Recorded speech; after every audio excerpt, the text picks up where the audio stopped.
கார்த்திக் தீபம் சீரியல் இன்றைக்கான எபிசோடில் என்ன நடக்க போகுதுன்னு பார்க்கலாம் வாங்க. அதுக்கு முன்னாடி என்னுடைய சேனலை நீங்கள் சப்ஸ்கிரைப் பண்ணலைன்னா மறக்காமல் சப்ஸ்கிரைப் பண்ணிக்கோங்க. பக்கத்தில் இருக்கிற பெல் பட்டனையும் ப்ரெஸ் பண்ணிக்கோங்க. கார்த்திக் ரியா கிட்ட சொத்துக்காக தான் நீங்கள் இந்த வீட்டுக்குள்ளே நுழைஞ்சிருக்கீங்க அப்படின்னு எல்லாருக்கும் புரிய வச்சு, ஆனந்துக்கும் புரிய வச்சு, உங்களை இந்த வீட்டை விட்டு நான் துரத்தாமல் விட மாட்டேன் அப்படின்னு சொல்லிட்டு போகிறாங்க. இன்னொரு பக்கம் அபிராமி ரொம்ப ஃபீல் பண்ணிகிட்ருக்க கார்த்திக் அபிராமி கிட்ட, அம்மா அண்ணி ஏதோ ஒரு வேகத்தில் கம்ப்ளைண்ட் கொடுத்துட்டாங்க. ஆனந்த் ஒன்றும் தப்பானவங்க கிடையாது. எப்படியாவது இந்த பிரச்சனையை நான் சரி பண்ணுறேன், எனக்கு கொஞ்சம் டைம் மட்டும் கொடுங்க அப்படின்னு சொல்லிட்டு போகிறாங்க. இன்னொரு பக்கம் ஐஸ்வர்யாவோட அம்மா எப்படியோ ஐஸ்வர்யா சொத்தை பிரித்து கொடுக்க சொல்லி கேட்டா மாதிரி ஆனந்தும் சொத்தை பிரித்து கொடுக்க சொல்லி கேட்டுட்டான். இப்போது எப்படியாவது ஆனந்தை வச்சே இந்த சொத்தை நாம் பிரிக்கணும் அப்படின்னு பிளான் பண்ணிக்கிட்டு ஐஸ்வர்யாவும் ஐஸ்வர்யாவோட அம்மாவும் ரியா கிட்ட போய் பேசுகிறாங்க. அவங்கள இன்ட்ரடியூஸ் பண்ணிக்கிட்டு ரியா கிட்ட போயிட்டு, உன்னோட நிலைமையை பார்க்கும்போது எனக்கு ரொம்ப கஷ்டமாக இருக்குமா, எனக்கு ஒரு பொண்ணு இருக்கா, இப்போது உன் நிலமையிலேருந்து பார்க்கும்போது எனக்கு அவ்வளோ கஷ்டமாக இருக்குது, உன்னை பார்த்தாலே பாவமாக இருக்குது. ஆனந்த கல்யாணம் பண்ணிக்கிட்டு வந்து உன் நிலமை இப்படி ஆயிடுச்சே. அபிராமிக்கு ஒரு பொண்ணு இருந்திருந்தா அதோட கஷ்டம் என்ன அப்படின்னு அவங்களுக்கு புரிஞ்சிருக்கும். அவங்களுக்கு இதெல்லாம் புரியாது, எனக்கு நல்லாவே புரியுது. நீ இப்படியே விட்டுறக்கூடாது. ஆனந்த போலீஸ் பிடிச்சிட்டு போயிட்டாங்கன்னு நீ அமைதியாக இருக்கக்கூடாது. எப்படியாவது ஆனந்த வெளியில் நீ கொண்டு வரணும். அதுக்கப்புறம் ஆனந்த் கூட நீ வாழ்ந்து காமிக்கணும். அப்போ தான் எல்லாரும் ஆனந்த் மேலே நீ உண்மையான காதல் வச்சுருக்க அப்படின்னு நம்புவாங்க அப்படின்னு சொல்ல, அதை கேட்டு ரியா, நான் எப்படி ஆனந்த வெளியில் கூட்டிகிட்டு வர்றதுன்னு கேட்குறாங்க. அப்போ ஐஸ்வர்யாவோட அம்மா, நீ எது நினச்சும் கவலைப்படாத, எனக்கு தெரிஞ்ச ஒரு லாயர் இருக்காங்க, அவரை வச்சு நாம் ஆனந்த வெளியில் கொண்டு வந்துடலாம் அப்படின்னு சொல்கிறாங்க. அதனால் ரியா, ஐஸ்வர்யாவோட அம்மா, லாயர், இவங்க 4 பேரும் வந்து போலீஸ் ஸ்டேஷனுக்கு வந்து போகிறாங்க.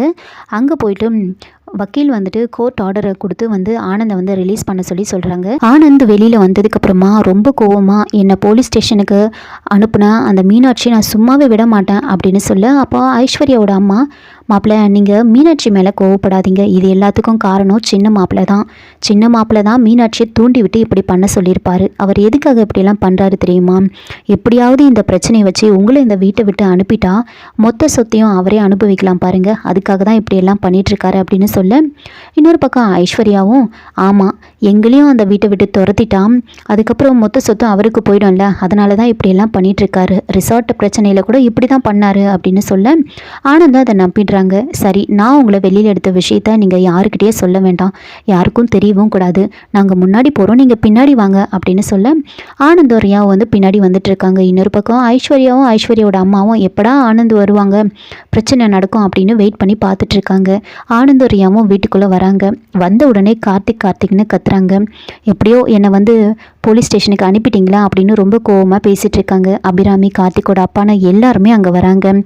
என்ன எப்படியோ போலீஸ் கம்ப்ளைண்ட் கொடுத்து உள்ளே தள்ளிட்டிங்களே, இனிமேல் இந்த குடும்பத்துக்கும் எனக்கும் எந்த ஒரு தொடர்பும் கிடையாது, எனக்கு சொத்தை பிரித்து கொடுங்க அப்படின்னு கேட்குறாங்க. அப்போது கார்த்திக்கோட அப்பா, என்னமோ நாங்கள் தான் எல்லாம் தப்பு பண்ண மாதிரி பேசிகிட்டு இருக்கேன் அப்படின்னு சொல்ல, இங்கே பாருங்கள், சும்மா நான் தப்பு பண்ணேன்னு என்னை பிரெயின் வாஷ் பண்ணாதீங்க அப்படின்னு சொல்கிறாங்க. அப்போது கார்த்திக் இங்கே நாங்கள் யாரும் உன்னை பிரெயின் வாஷ் பண்ணலைன்னு சொல்கிறாங்க. அதுக்கு ரியா அப்போ நான் பண்ணுறேன்னு சொல்ல வரீங்களா அப்படின்னு கேட்க, இன்னொரு பக்கம் தீபா, குத்தமுள்ள நெஞ்சு தான் குறுகு இருக்கும், அதனால் உங்களுக்கு அந்த மாதிரி இருக்கா அப்படின்னு கேட்குறாங்க. பார்த்தீங்களா, இப்படி தான் என்ன நீங்கள் போனதுக்கப்புறம் கூட இதே மாதிரி தான் பேசி என்ன என்னவோ கொலை பண்ண மாதிரி என்னை ஃபீல் பண்ண வச்சுட்டாங்க அப்படின்னு சொல்ல, அப்போ கார்த்திக்கோட அப்பா, இங்கே பாருமா, கொலை பண்ணுறதுனா ஒரு உயிரை கொலை பண்ணால் மட்டும் கிடையாது, ஒரு குடும்பத்தை அழிச்சா கூட அது கொலை தான் அப்படின்னு சொல்கிறாங்க. அப்போது ஆனந்த் இங்கே பாருங்கள், தேவையில்லாத பேச்செல்லாம் வேண்டாம், எனக்கு சொத்தை பிரித்து கொடுங்க. எப்போ நீங்கள் எனக்கு போலீஸ் ஸ்டேஷனுக்கு கம்ப்ளைண்ட் கொடுத்து என்னை உள்ளே தள்ளினீங்களோ அதுக்கப்புறம் இந்த குடும்பத்துக்கும் எனக்கும் எந்த ஒரு தொடர்பும் கிடையாது.